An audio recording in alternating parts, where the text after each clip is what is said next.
Hello ladies and gentlemen, and welcome to Academy TV.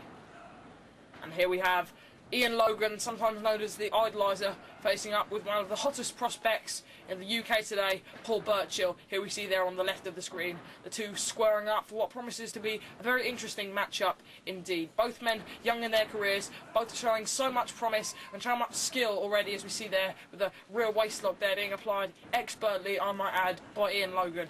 Paul Burchill reversing it, all that power, all that muscle coming into play, but a bit of mind skills there from Ian Logan. Reversing it with a snapmare, but no, Paul Burchill almost cat-like in his quickness. Going back, another snapmare, but once more, Burchill reversing, twisting out, keeping that wrist lock on, keeping it firmly applied, using all of his weight and leverage to apply the pressure, and once more, the brain of Ian Logan comes into play. He slides through the legs, goes for another snapmare, but once more, Paul Burchill proves that he is not a man to be out-wrestled as he slides back, but no, twisting around into a drop toe hold, trying to work a reverse face lock, and now the headlock applied there by Paul Burchill. Both men fighting it out. Ian Logan sitting up, that face lock on, wrist lock back down, keeping the hammerlock on, and now going back for another snapmare, trying to get that headlock on. No, now going for a reverse headlock, applying that pressure back, placing the knee in the small of the back, almost for some kind of dragon sleeper type manoeuvre, but no, a lovely arch there by Paul Burchill, going back, taking him snapmare over, and now what's he aiming to apply? One leg over the back of the neck, the arms are being pulled back, referee down here checking. This is almost like some sort of full Nelson being applied using Paul Burchill's massive legs, the arms of Ian Logan flailing wildly, and now Ian Logan being turned on his side into a pin, but no, ever wily and smart, sitting up, applying that seated surfboard stretch. You can see those massive arms, and now being turned into a pin. A nice arch there by Ian Logan, but no. Paul Burchill rolls back up to a seated position, and a very innovative submission-like manoeuvre here. We don't believe we've seen this one. Very interesting. Some sort of, and now rolling back into a pin. 1, 2, no.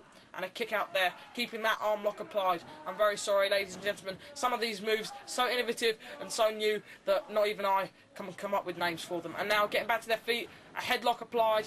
We all know that one, and a headlock takedown. Very nicely done by the Idolizer, Ian Logan. Ian, quite a large man compared with some of the other rookies, but still not quite as big as the toweringly tall and powerful Paul Burchill. What's this? A lovely technical reversal. Ian Logan already showing some cockiness, some attitude and some brashness, but that's all being taken away with that huge right arm of Paul Burchill, sending him flying upside down, head over heels, right to the outside of the ring.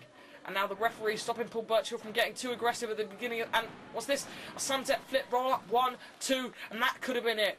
As we see Ian Logan always thinking, always very smart, and a huge leapfrog there from the big man. Another one, dropping down, almost tripping, but no, Ian Logan back in, and a huge, huge hip toss, taking Ian all the way over to the floor, and once more, bailing to the outside of the ring, trying to get some much needed time, and trying to formulate perhaps another crafty and devious plan, like that shoulder block there, right to the gut.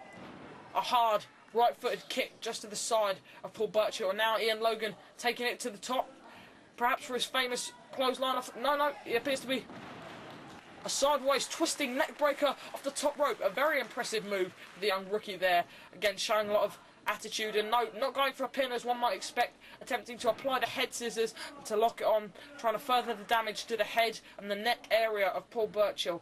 Now the thing is with Paul Burchill, he's so big and every muscle is in such good condition that it might appear quite hard to wear him down, and indeed it is, but Ian Logan, definitely the aggressor at the moment, doing all he can, using all his smarts, all his wrestling expertise, all his technical brilliance to take down the man. But we see Paul Burchill's strength as he fires back, and once more turning over, Ian Logan keeping the pressure, and a huge pair of feet right to the head of the man they call the Idolizer, but no, Ian Logan grabs both feet, and in some kind of reverse inverted rear Boston Crab seated, I don't know what the hell it is, but it's sure impressive.